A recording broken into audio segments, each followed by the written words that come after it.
नमस्कार, आप देख रहे हैं केबीसी न्यूज़। देखिए, हमारी अभी मौजूदगी है सहरसा जिला अंतर्गत सहरसा सदर विधानसभा के बनगांव पंचायत में। और बनगांव हम पहुंचे हैं और यहाँ देखिए ये बाबाजी कुटीर है।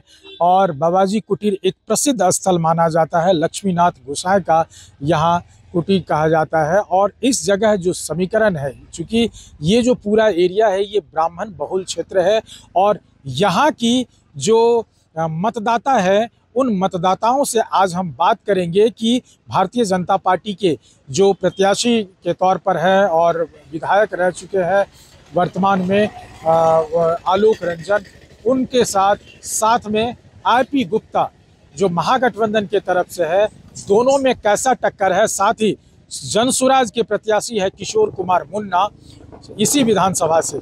इन त्रिकोणीय जो लड़ाई है इसमें किस तरह से जनता सोच रही है और जनता किसको मैंडेट देगी, इस पर हम चर्चा करने के लिए लोगों से सीधा जुड़ते हैं।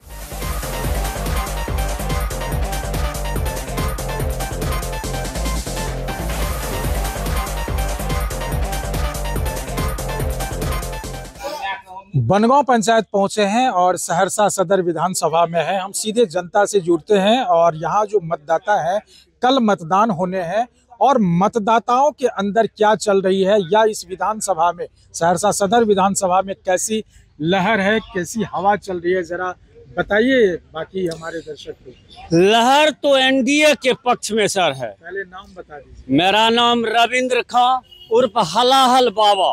बाबा बताइए, आप कैसी हवा है? हवा बहुत तेज है। अच्छा, एनडीए के पक्ष में। एनडीए के पक्ष। जी एकदम। यहाँ से उम्मीदवार है आलोक रंजन जी जो कि भारतीय जनता पार्टी के जी और एक आईपी गुप्ता है जी जो कांग्रेस के साथ जुड़े हुए हैं। जी उनका अपना पार्टी है। एकदम। तो दोनों में कितना का टक्कर दिख रहा है? टक्कर बहुतों का होगा सर। इसलिए टक्कर होगा जो स्थानीय कार्यकर्ता को टिकट महागठबंधन नहीं देके जमुई बाहर से हम यहाँ कहीं हैं, हुआ शुरू 5 साल से करते हैं। मेहनतनामा हमको मिलना चाहिए, मेहनतनामा चकई न कि झंझारपुर के व्यक्ति को मिलना चाहिए। मिल गया किसको? ये आईपी गुप्ता कहाँ का? कौन जानता था ये आईपी या गुप्ता? ये आया है कहाँ से? जमुई से। तो मतलब अभी जो हवा है या लोगों के मन में है वो है कि हमारे बीच के जो लोग हैं, जो प्रत्याशी है, उनको मैंडेट मिलना चाहिए, ऐसा आपका कहना है? प्रत्याशी बहुत अच्छा है। आईपी गुप्ता को 0/0 कोई शंका है जो मत उसको होगा ही 0/0। जी एकदम आलोक रंजन के पक्ष में और एनडीए के पक्ष में। जी एकदम। आप कैसे देख रहे हैं? खिलता हुआ कमल यहाँ का माहौल ही है, सीधा खिलता हुआ कमल। आपका क्या है मानना? एसपी यहाँ का जो समाचार है सही समाचार बता रहे हैं।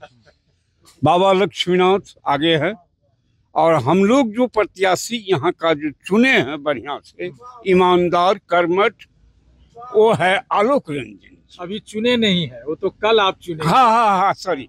तो हम प्रत्याशी के तौर पर जो हैं तो हम लोग उन्हीं को वोट देंगे, आलोक रंजन जी को। अच्छा। और बिहार को आनंद कर देंगे।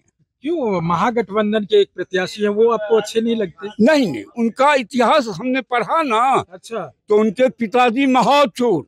अच्छा, चोर। महाचोर। चोर, महाचोरों में महाचोर है। अच्छा। और उसका बेटा तेजस्वी यादव।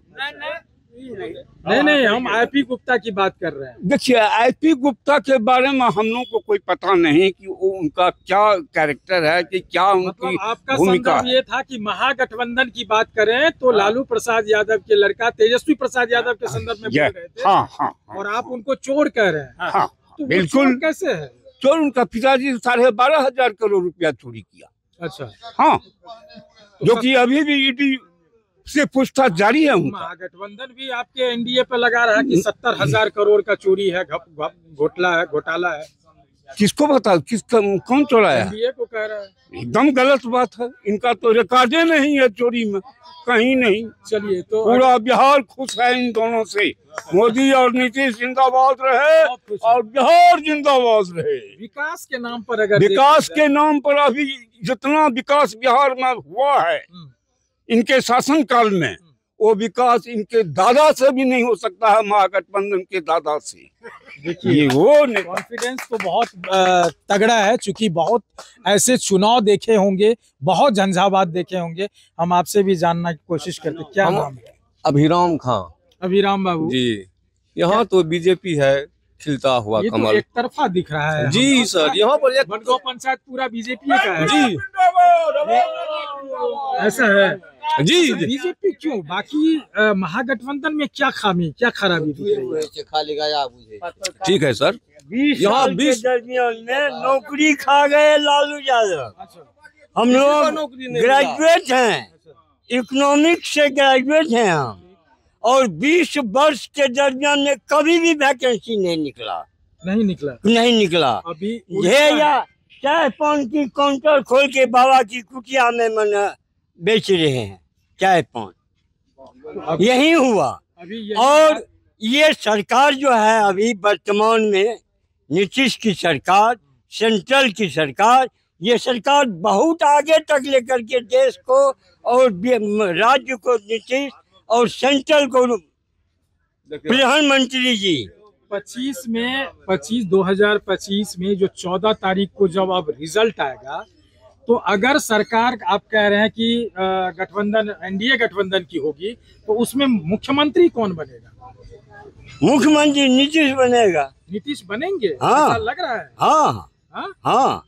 ये लोग कह रहे हैं कि नीतीश जी तो अभी अस्वस्थ हैं, उसके लायक नहीं है, और इनको अगर नीतीश जी अपने मन से कह देंगे कि हम अब इस लायक नहीं हैं, तो उनको राष्ट्रपति का पद दिया जाएगा। ऐसा ये मानते हैं। और चीफ मिनिस्टर बनेगा बीजेपी का कोई दूसरा आदमी। कौन? कुछ है दिमाग में? बहुत सारे हैं दिग्गज। एक है, लोग कर रहे हैं कि बीजेपी के पास कोई चेहरा ही नहीं है चीफ मिनिस्टर का। बीजेपी माने कांग्रेस का तो नामो निशान इस हिंदुस्तान से चला गया है। लालू यादव का कहीं पते नहीं है।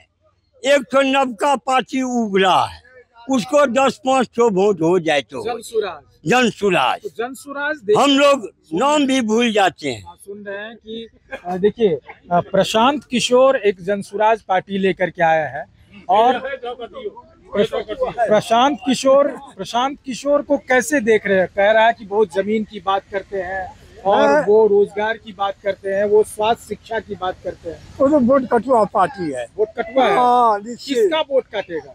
सब पार्टी का, बीजेपी का भी काटेगा, बीजेपी का भी, कांग्रेस का, सब का भी। कह रहे हैं कि बीजेपी की बी टीम है, तो बीजेपी का कैसे काटेगा? नहीं, एक सेकंड आपको हम कहते हैं, मोदी जो है सो इंडिया का मेकर है और विश्व का लोहा है।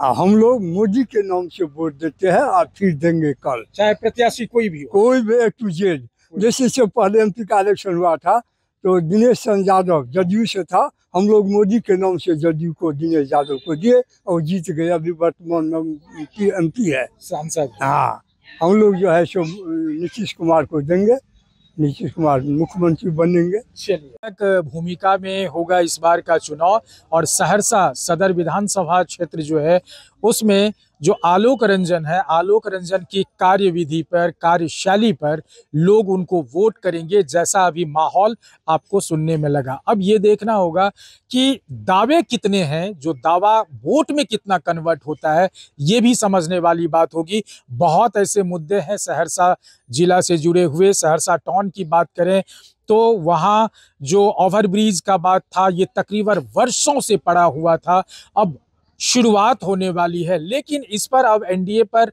एक ये भी कटाक्ष भी किया जाता है कि जब चुनाव आता है तब ही क्यों ये सारी बातें होती है। तो ये तो अब नेता और प्रत्याशियों की बीच की बात है। फिलहाल ये देखा जा रहा है कि कल मतदान है, और मतदान के बीच एनडीए को कितना मैंडेट मिल पाता है या उनके प्रत्याशी को सहरसा सदर से मिल पाता है, वो देखने वाली बात 14 नवंबर को होगा। अमलेश आनंद, केबीसी न्यूज़, बनगांव, सहरसा।